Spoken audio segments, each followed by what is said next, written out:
Hello, and welcome to a new video series by Fantasy Football Scout. In this series, Sonaldo, who I'll introduce in a second, will join me, Pras, to talk about the key burning questions for the week. The idea for these videos will be to do a short and snappy segment on the one or two topics that the community is focused on.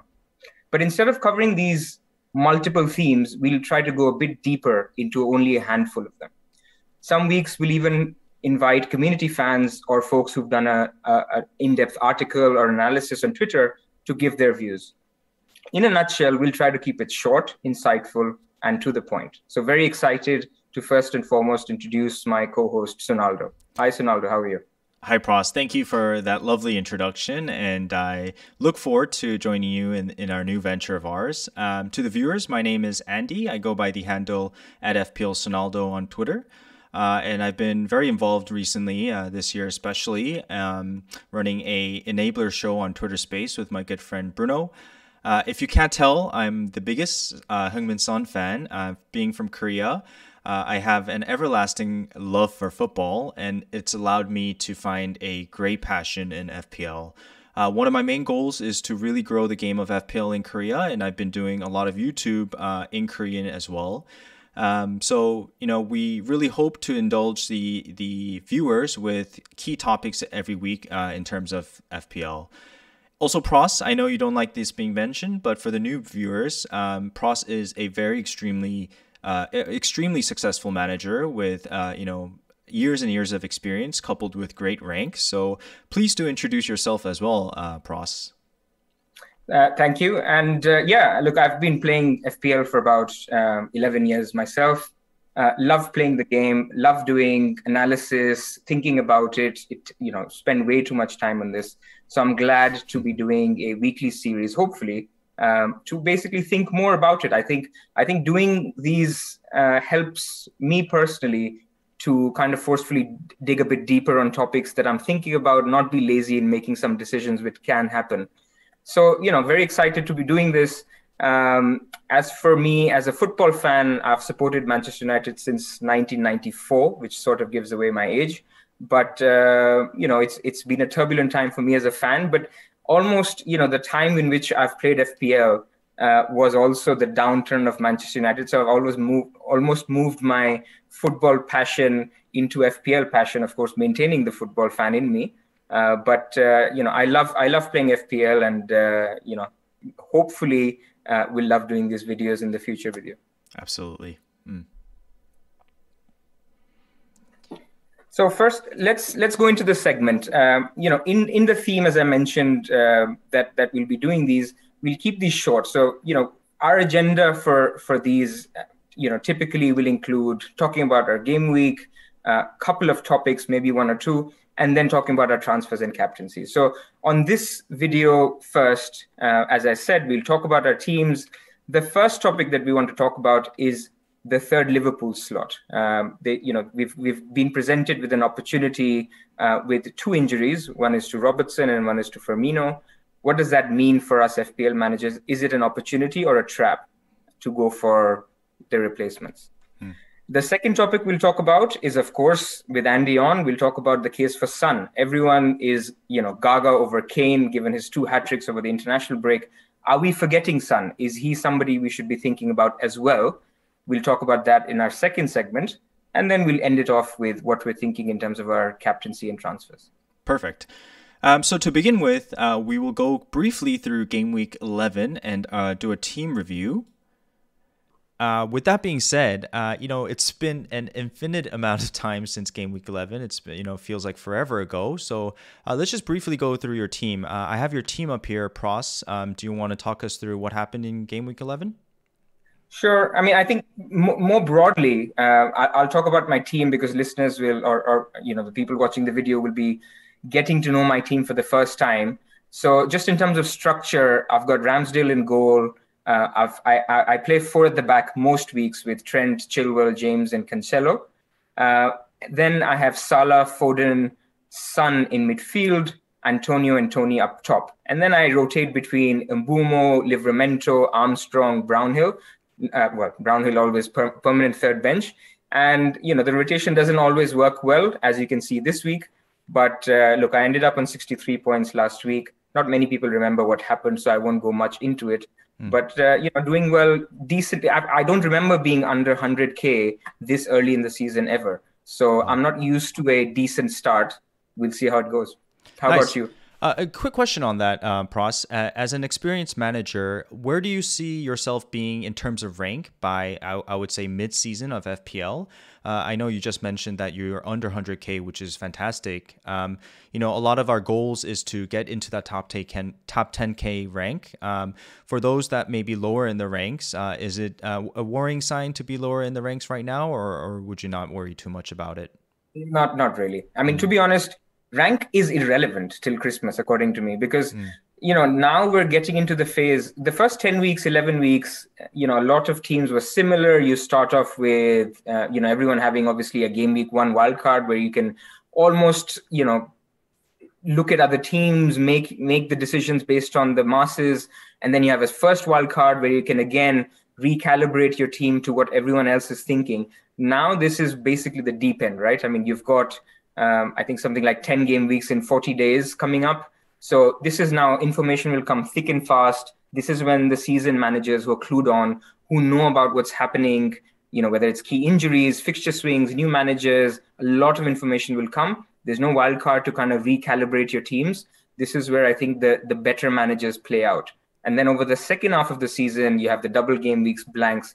So in short, to answer your question, I think there's a lot of time to rise in ranks. I think even though we're just over 25% of the season done, there's a lot of ground you can make up. I think anyone under 400K still has a chance, maybe even above that. You'll need a little bit of more luck, but under 400K, you're easily okay for a top 100K, top 50K, even a top 10K finish. So no need to panic. If you're an engaged manager listening to these videos, on social media or on fantasy football, chat rooms, then you are an engaged manager and you'll be fine as the season goes. Fantastic.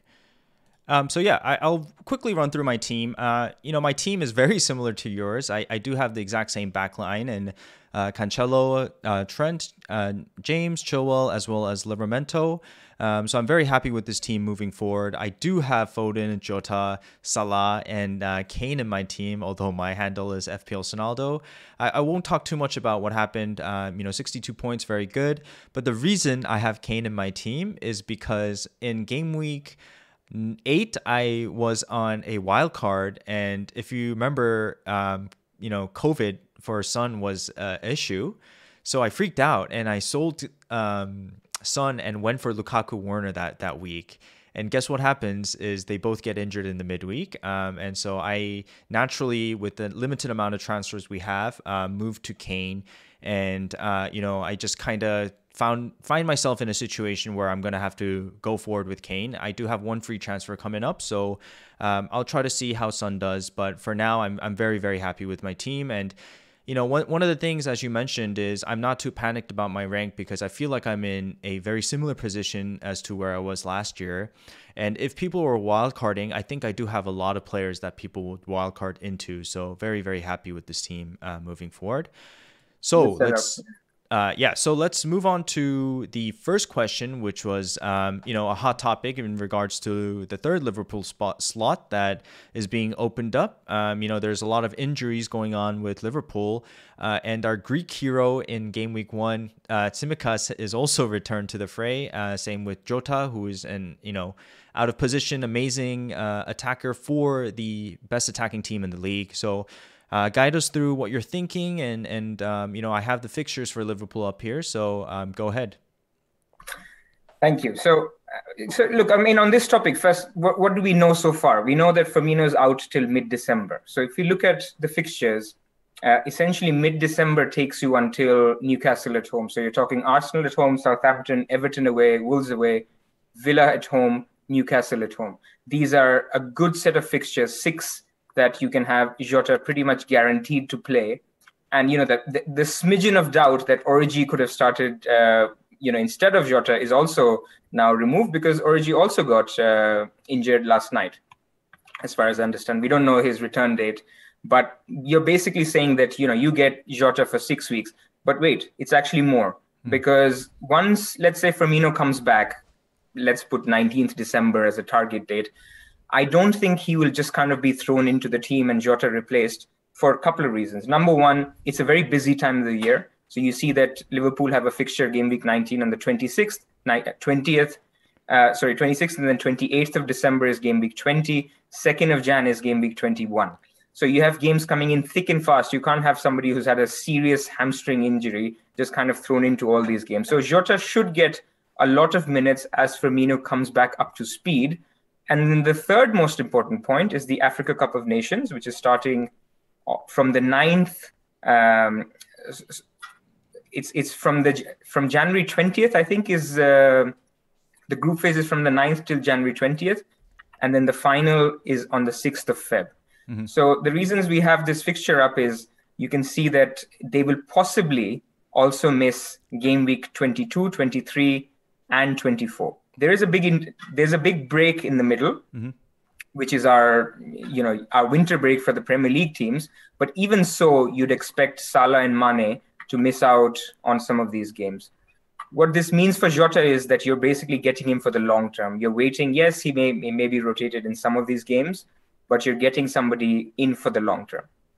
The second bit, that is because we're talking about the Liverpool slot, is the opportunity with Tsimikas. Now, Robertson, hobbled off with a hamstring injury for Scotland earlier this week. We don't yet know, at the time of recording, this is Wednesday afternoon, so we don't yet know how long Robertson is out for. But for the purposes of this discussion, let's assume it's a few weeks. You have an opportunity to buy a 3.9 million defender, and we're going to make a case for him, pros and cons on whether that's somebody to look at.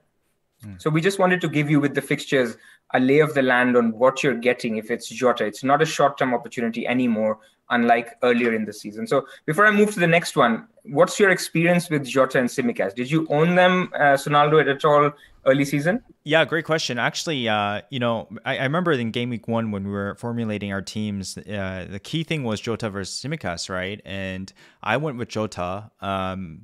Obviously, there was a lot of pain with him missing from basically, a yard away from the goal. I remember that skied ball. And, there's a lot of noise about Jota kind of being a frustrating own. He definitely looks threatening, and he's amazing with the header, right? He just seems to be able to get those headers in, even with his size. So I am a big fan of Jota. I have Jota. I brought him in last week. He was just too good of an option to ignore. And I do remember talking to you about this when I was making the move, and I know you were very bullish on him as well. So for me, I look forward to owning Jota, and it seems like Origi also kind of is injured. I don't know if it's fully confirmed yet, but I think if given the minutes, I know that Klopp likes to sub him out here and there, but I think with given the minutes and the team's ability, I'm sure he'll come good in the next long-term game weeks. Yeah, I think one piece of advice for people listening is, don't have past biases on a player just because he didn't deliver. Nice. I think it's important to look at how the player did in general and not remember. I also remember exactly the miss you're talking about, mm-hmm. because I brought in Jota by taking out Tsimikas in game week 4 because I just felt I had to go for it. Robertson was back, Firmino was injured. That was the opportunity to flip. And this is why actually thinking about how many Liverpool players you want and not wanting to get locked out of getting you can't have a fourth. So if you went for a Tsimikas, for example, you're basically saying that I won't get Jota for the foreseeable future, and vice versa. So that's that. A couple of lessons there. Just don't hold past grudges, and don't make sure that you're not locked out of any transfers. Make sure you think through what you're going for. Nice, great piece of advice.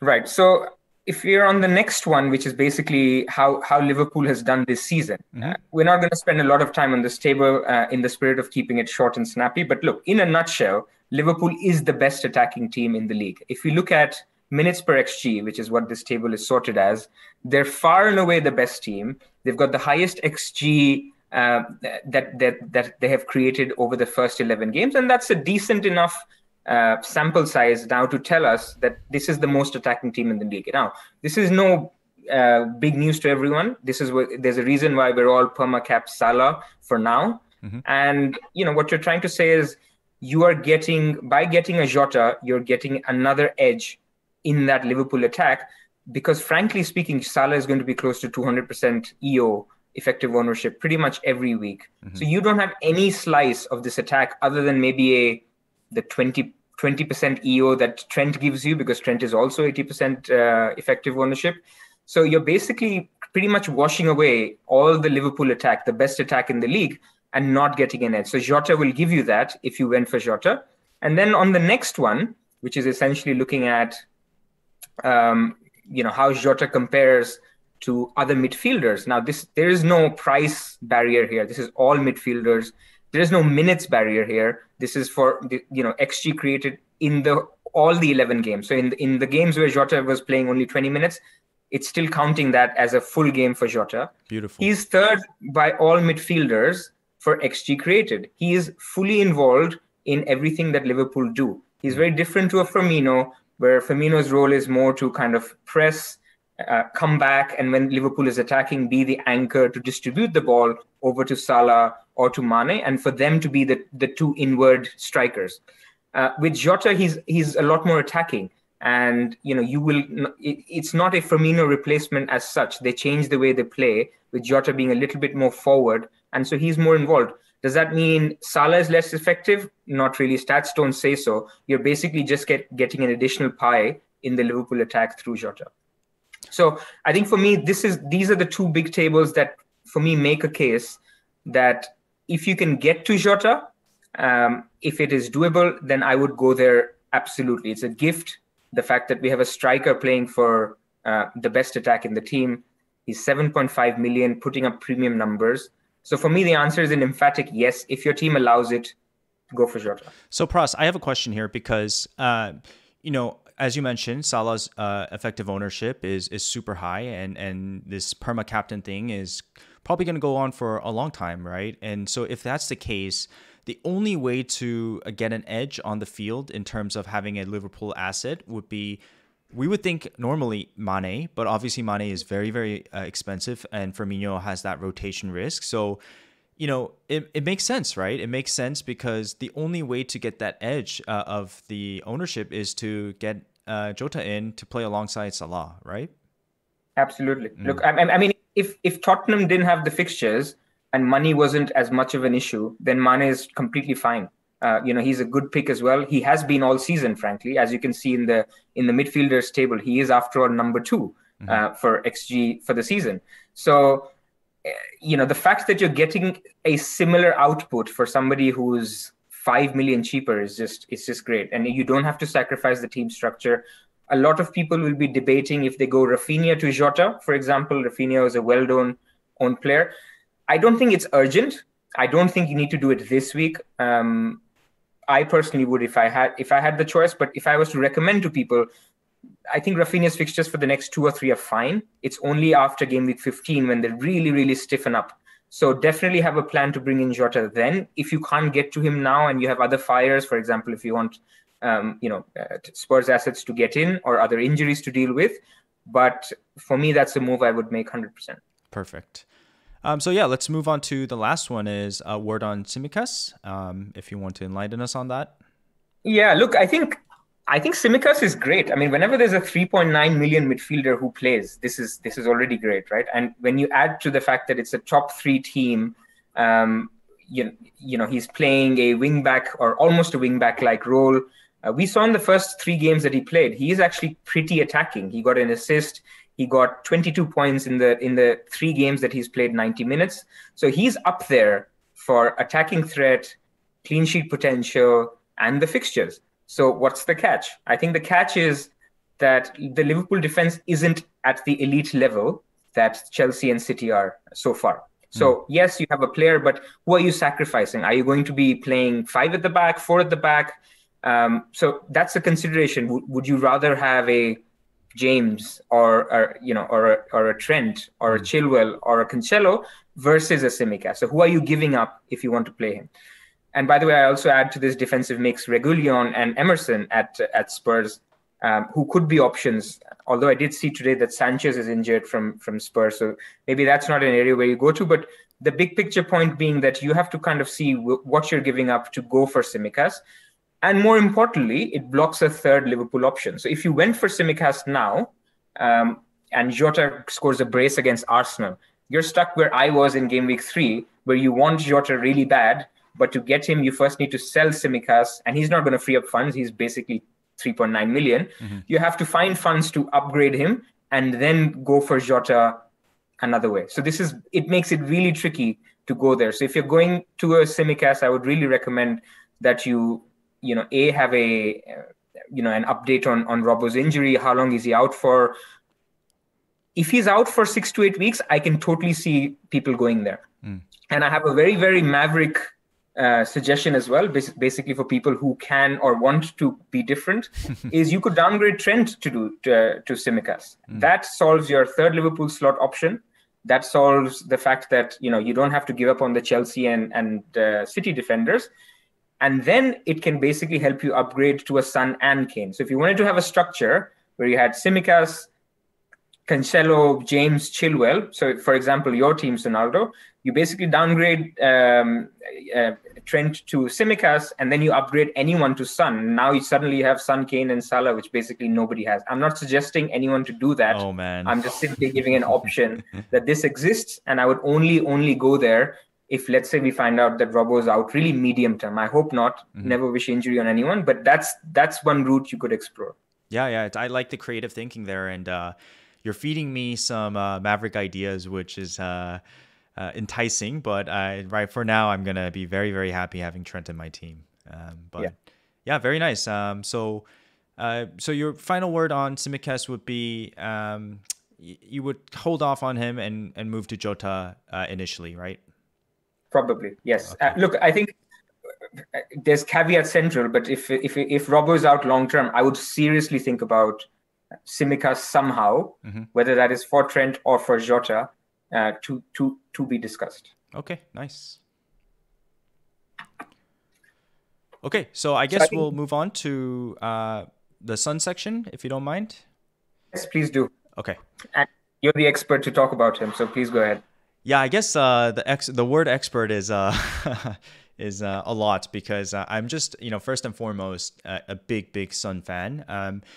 The thing I can say is I did start watching him from, I would say, 2014, especially during his Leverkusen days. And once he moved to Spurs, I pretty much haven't missed a game the last, 4 or 5 years. So I do consume a lot of Sun content, to say the least. And to first and foremost, as you said, Pros, there's kind of a sense in the community right now of how Kane is the option to go to, especially with his back-to-back hat tricks in the international break, adding fuel to the fire. But I will say this, I think, in my opinion, both are totally fine as options. So the argument I'm not making is one is better than the other. I'm just giving my thoughts on why Son can be and, should be a very, very solid option moving forward. There's a lot of assumptions we're making in terms of predicting what Conte is going to do and, kind of predicting FPL. But, that's the beauty of FPL, right? We're trying to predict the near future. And I think who you bring in will most likely end up depending on your team structure.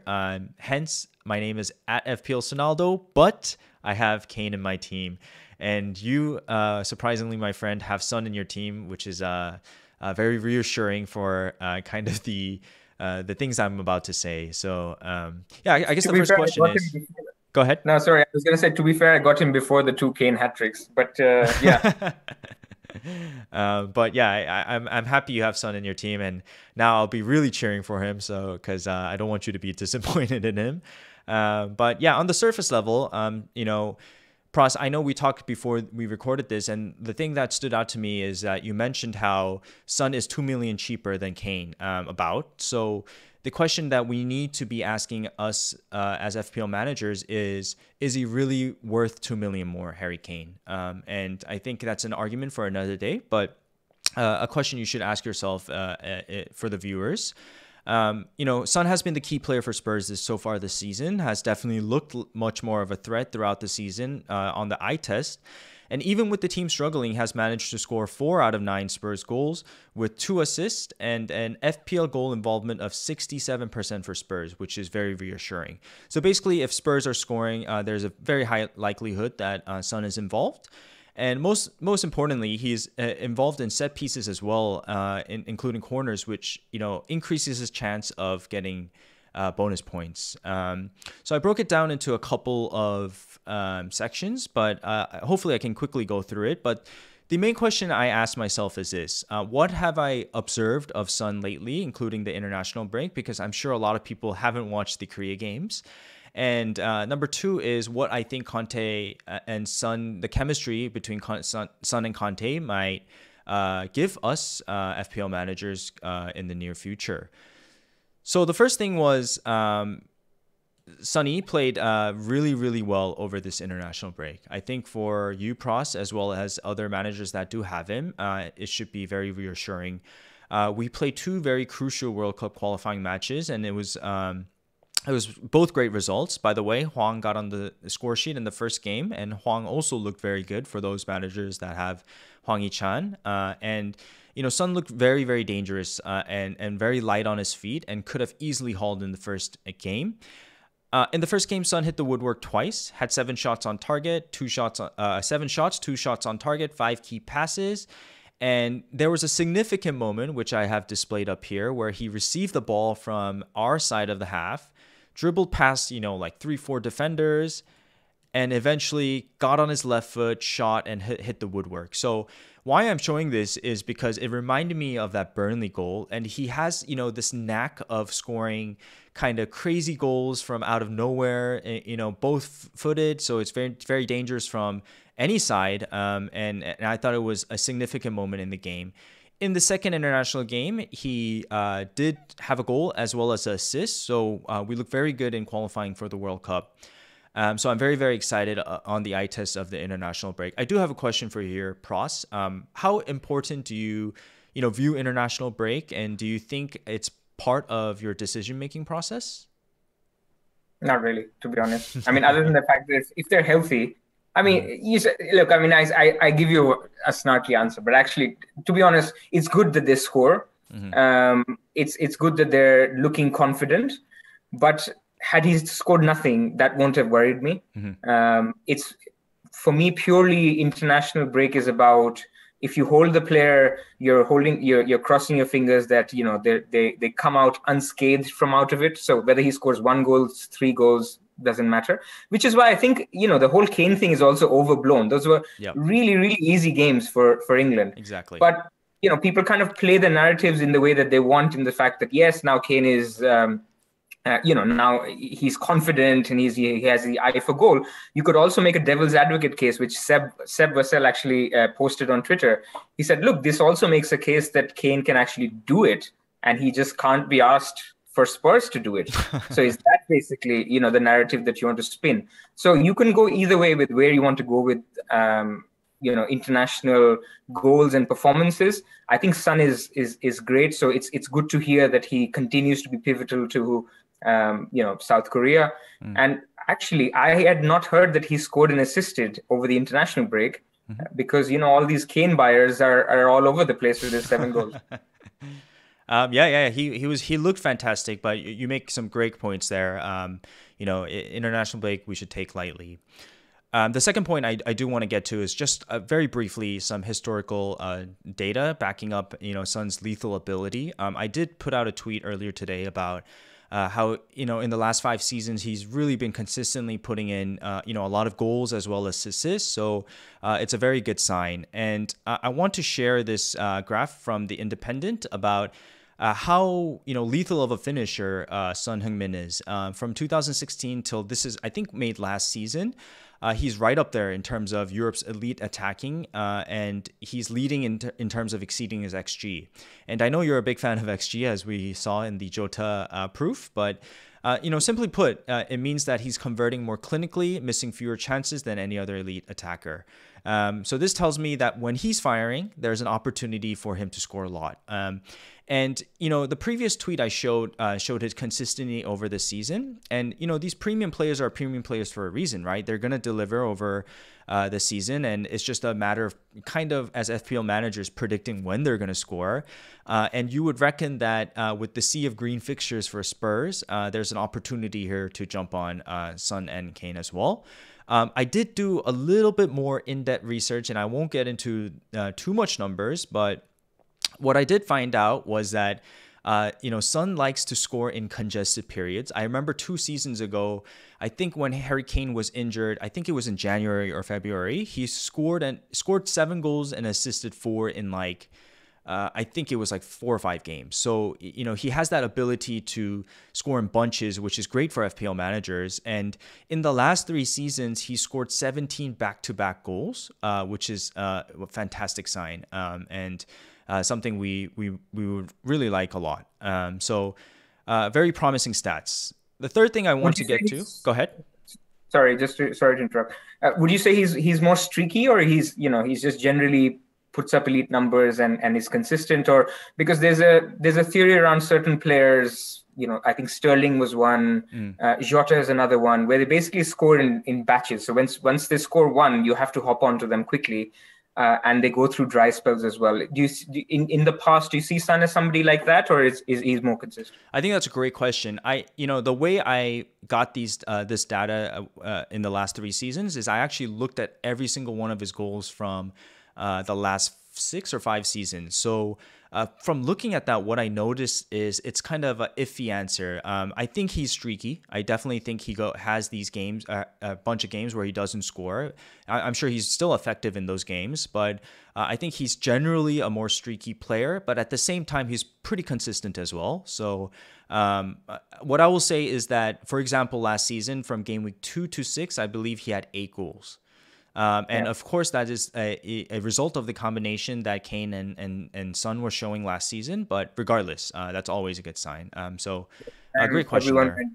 From Son to KDB last season. But anyway, please, I interrupted. So yeah. And the third thing was, today Premier League, and I think on the Premier League Fantasy app, there was an article called "History Shows Clubs Will Get New Manager Bounce." So there's this hot topic of whether new manager bounce is a real thing or whether it's just a narrative that exists in the cloud. But actually, new manager bounce was proven to be real. So from 2017 to 18, there were 26 managerial changes. 20 of those cases have averaged more points per match in the first 5 matches in charge than the team season average before the appointment. I'm reading this word for word. So in 9 cases, 35% of the incoming managers doubled the points per match. Basically, with the pedigree that Conte has and Spurs green fixtures coming, you must think that this new manager bounce is going to have an immediate effect in terms of results. I will say the caveat to this is that Conte generally is a tactician, right? He's very smart with playing with what he has initially, and in the Everton game we saw a little bit more of a defensive structure. So I'm not sure how attacking Spurs are going to be, but I guess my question to you, Pras, here is, do you think this new manager bounce, especially with not just Spurs, but all these new managers coming in, is something that we should consider? Yeah, I think so. Look, this is real, but we'll talk about this in other Burning Question series topics. But when there's a new manager, it's essentially past data is less relevant. This is why we don't need to look at Kane's XG or Son's XG over the last 10 game weeks, because now it's a different manager, different positions. So we're trying to kind of make assumptions on how this will play out. So we're picking on very small details, like Conte moved from a 3-4-3 to a 3-5-2. When he did, Son was up top, but then Son was also subbed off during the games. So is he important? Is he not? We also made references to him not pressing as much as Kane and Lucas Moura. So what does that mean? Is he going to be in the bad books and be subbed off more? Or is he basically the guy who's getting a more free role? A lot of people will be spinning narratives based on where they can go. And I still maintain that both Son and Kane are excellent options. I think given where we are and how much Conte appreciates Kane is slightly better. But how much is slightly? Is it 2 million worth of FPL money? or is it less? Especially at a time when we're not captaining, or people might, but at this stage, I mean, if we're not captaining, Kane against Leeds versus Salah against Arsenal, then I don't see many other fixtures where you do that. So if it's not about captaincy, over the next 4 game weeks, I see both Kane and Son doing really well. It's more a case of who you can get to with team structure. Don't be taking hits just because you can't get to Kane and you'd have to go Son. I think Son is perfectly fine. He will do well. Whether he does as well as Kane is a big question mark. But then there's question marks on Kane as well. I mean, this segment isn't about Kane. So, we could talk about that once we see a couple more games and do a Son versus Kane analysis again. But I think for now, the key messages, as you said, is Son is an elite finisher. He's also having a good break. He will be valued by Conte. And by the way, he plays in the same position that Hazard played for Conte. For all the analysis that we've done, Hazard was the go-to guy when Conte was at Chelsea. So it's a wait and watch. But if you're going for one, go for the one that is more accessible. If you can go for either, I think it's probably fair to say that Kane is slightly above Son. Would you agree with that?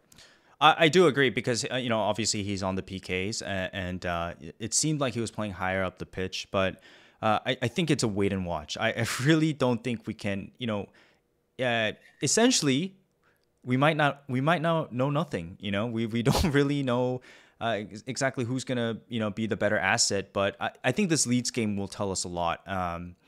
So, Pras, I actually want to get to my final point, which is about Conte, and you mentioned it very, very well, and I think you're going to have some comments on this, so I'll briefly go through it. I know we're dragging on here a little bit, so apologies, but we know of Conte as a 3-back manager, right? He plays a 3-4-3, 3-4-1-2, and I think eventually Spurs will get to the 3-5-2, especially when the January and summer transfers come and he gets the players he wants. The kind of narrative I want to outline for Son is that Conte is not a possession-based manager like Pep, but he does love to build up from the back. So at Juventus, when he won in his 3 winning teams at Juventus 13-14, he had 54% ball possession, which is number 4 in the league. Chelsea, somewhere around there, number 6. And Inter Milan last season, he had 52% possession, which is number 6 in the league. So this shows that he has low ball possession, but he likes to build up with short passes from the back. And the reason being is not for possession, not to increase possession, but actually bring the opposition higher up the pitch, and then he'll counter on that, right? And there's numerous ways to counter, right? Whether it's through short passes, whether it's through a Barella in the midfield or a Bastoni passing to Hakimi, there's many ways to counter. But the point of this is that the evidence in his counter-attacking philosophy is that in the 16-17 Chelsea team, they had the most goals on the counter, which is 7. And at Inter Milan last season, they had the most goals on the counter, which is 9. And who other than Kane and Son are the most dangerous on the counter, especially in the Mourinho and Pochettino era? And, they're combined for 35 goals. So they're 1 goal away from becoming, the top, tying the top in terms of combination of goals. And, in the first 2 games in the Europa Conference as well as the Everton game, I know we're very limited on data, but what we saw is that Son and Lucas, as you can see in this heat map on the right, played very deep. And many people might think that this playing deep might be a kind of a worrying sign, but actually it reinforced the idea to me that he really wants to build up from the back. They just do not have the personnel right now to build up from the back, so which is why Son and Lucas are dropping deep to receive the ball. Again, on the flip side, there are many promising signs of link-up play, and I believe in this next game, we're going to see possibly a 3-4-1-2 implemented with Lo Celso or Ndombele playing that central attacking role. What was interesting is that in the first game, Son and Lucas got subbed on for Lo Celso and Ndombele. So I think to me, this means that Conte doesn't see Ndombele as Lo Celso as that triangle midfield that he wants in a 3-5-2, right? And so because of that, I'm afraid that, we're going to have to wait to see the 3-5-2. But if he does implement the 3-4-1-2 this game, that's great news for Son and Kane. Regardless, if he does play the 3-4-3 again, whether Lucas starts or not, I think Son is gonna flourish in that 3rd man run role. And so what I mean by that third man role is that, Kane's going to drop. Lucas pins the center back in place, and Son makes that, lethal run behind and receives the ball. And the last point I'll make is Conte has always had success with a big and small forward combination. Juventus, you had Tevez and Llorente. Italy, you had Eder and Pele. Inter Milan, you had Lautaro and Lukaku. And Chelsea, a bit different. As you mentioned, Hazard is playing that Son role, but they're a little bit different type of players, to be honest with you, because I think Hazard, is more worried about his beating the first man, whereas Son is more capable of seeing, what's going to happen in the second man and third man. So he's more, making those runs. So with that being said, I'm very excited to see what happens in this Leeds game. And, we're going to learn a lot about whether Son and Kane are going to be viable options in the short term. And they certainly will. But in the long term, I see them as being fantastic FPL options moving forward. So long summary on Son there, but I hope you enjoyed Pros. No, it was great. It was great. I would say to bring the two topics together, a lot of managers would be in a position where, they'd have the money. They can upgrade a Rafinha or an Mbumo or anyone else to a Son or a Jota. So I guess the question is, so let me ask you first. What do you think should be the priority? Should it be Jota because, we know he's going to be in and you need him anyway, but he plays Arsenal? Or would you go Son, but then you sacrifice the, what you said, wait and watch, let's see another game. Would you sacrifice that information for going on Son against a very easy Leeds, or not very easy, but an easier Leeds fixture than what an Arsenal fixture is for Liverpool? Yeah, I guess the premise of that question is to get an answer out of me of whether to bring in Son or Kane, and I understand that. I will say Son this. or Jota. So for now, it's between Jota. Son Okay. and Jota. Let's say you have one position in midfield to fill. Oh wow. Okay. I would bring in Son. I honestly would bring in Son. I have Jota, and so it's easy for me to say. But I'm pretty bullish on Son doing well in the next, I would say, 5 game weeks. I would not look at just 1 or 2 game weeks. But with that being said, all the arguments you made for Jota makes him a perfectly viable option as well. So again, this is me answering in present tense, but because of what happened in the last 3-4 game weeks of how naturally I got Kane, it was just a no-brainer to go to Jota for me. So again, I think it's a 50-50 decision, but Son is the talisman, and the points I made, I feel like he's going to become a very good option with the form he's shown over the international break. So. Right. I would actually, it's fine to disagree, but I would go Jota first. Perfectly fine. Because you would get this, eventually go for one Spurs and one Jota. Let's say if that's the structure, you would basically get one additional week with evaluating Spurs. And look, Jota is in it for me for all the reasons that I mentioned. So, at least you get a player in, you're going to stick with for the next 8-10 game weeks. And you can decide between Son and Kane eventually. And one thing we didn't mention about Kane is eventually I think people will move to a 2 premium setup again. Yep. We went through this really weird period where there's only one premium. I don't remember a time in FPL when that has been the case, but we did. But I think money will start to get tight again when people will want Kane and then Ronaldo perhaps. So I think going Kane for that reason as well would make sense. Perfect. So we're headed to the 43-minute mark. I know we're trying to cut it at 30 minutes, but this is our first go for the viewers. So I hope you understand. Pras and I are learning, and we're going to try our best to improve week in and week out. So thank you for bearing with us so far. And to end the show, we're going to get to the final captaincy and transfer plan. So I have your team up here, your starting lineup for game week 12. Who are you going to captain, Pras, and any transfers you're planning on making? Yeah, so I have one free transfer because last week I had gotten Son for Rafinha, so I had a lot of money extra, and I still have about 2 million extra in the bank. I can go Mbumo to Jota for free with about 0.2 million left. So that's the move I'm debating. But then Mbumo is playing Newcastle. I really have to see what signals Eddie Howe is giving in terms of, is he going to play attacking football? Can I trust 2 Brentford assets again? So it's a question for me. I'm very, very likely to go Mbumo to Jota by Friday, but I'm going to wait and see. In terms of captain, I think it's going to be Salah again. There's no reason to go against him. I think they're, again, favorites for scoring over 2.5 goals. They're way more likely to, I think this goal scoring odds for Jota and Son are exactly the same. Salah is obviously the highest.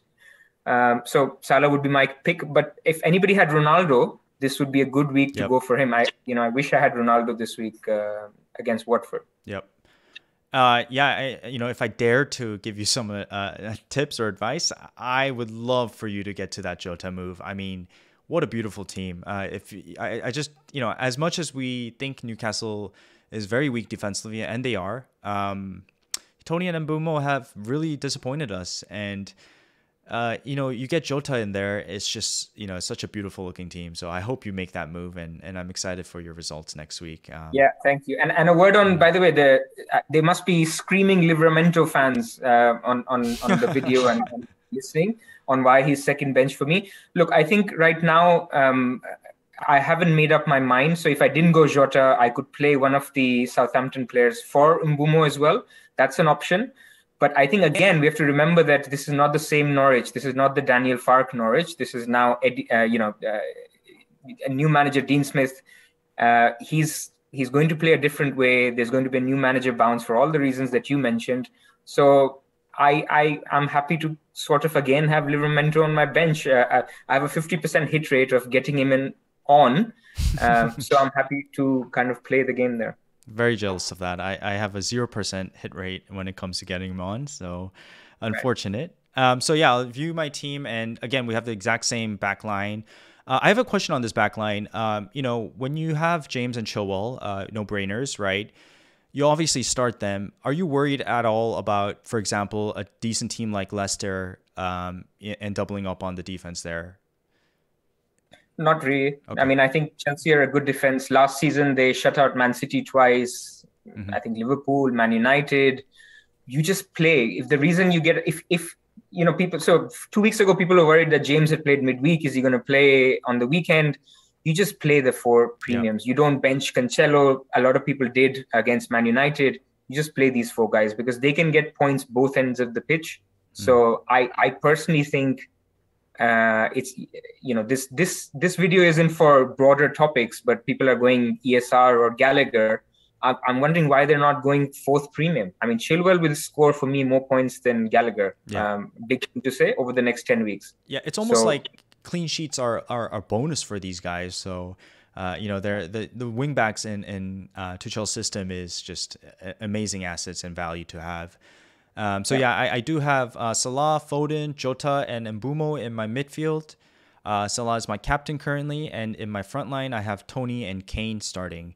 And I have the vice captaincy on Kane. I know there's a lot of people tempted to captain Kane this week, but here's my advice. In game week, I think it was 8 or 9, I captained him, and Salah hauled. So this is why I think that week on live FPL.net, my rank was like shooting up to I think maybe 20K in the world. And then within that one last game, I dropped 100K down. So, with the effective ownership right now and the position I'm in with my rank, I just don't see the necessity in, going against the popular captain in Salah right now and trying to work my way up slowly and climb my rank by using the strong team I have. So I'm very excited for the next few game weeks, and I have no transfers planned for this game week. I think you're really well set up. So I think between us, you've got Kane and I've got Son. Fundamentally, that's the big difference between our teams. So you have the better team. Let's hope it pans out that way for you. Fantastic. So everybody, thank you so much for viewing our video today. It was our first go, and hopefully we did a decent job. We're just under the 50-minute mark, so 20 minutes overboard, but we will learn as we go. It's been a pleasure speaking with you, and you've been such a great friend to me this year, and I'm very excited for our journey moving forward. So thank you again for today. Any final words, and we're gonna end it here. No, I think no final words from me on the topic, but thank you as well, Sonaldo. It's been, hopefully a good journey together on these videos, and we'll try to keep it topical as I mentioned at the beginning of these videos. Even get people on Yes. as we get better at how to stream and getting people involved. Yeah. That's the idea behind this, and we'll hopefully be able to do that. Yeah. And final words, we will do live videos eventually, but understand that it'll take time, and hopefully we can interact with the FF Scout community once again. And please do give Pros a follow as well as myself on Twitter, and definitely subscribe for Fantasy Football Scout if you already haven't. Thank you very much, and we'll see you next week. Thank you. Good luck.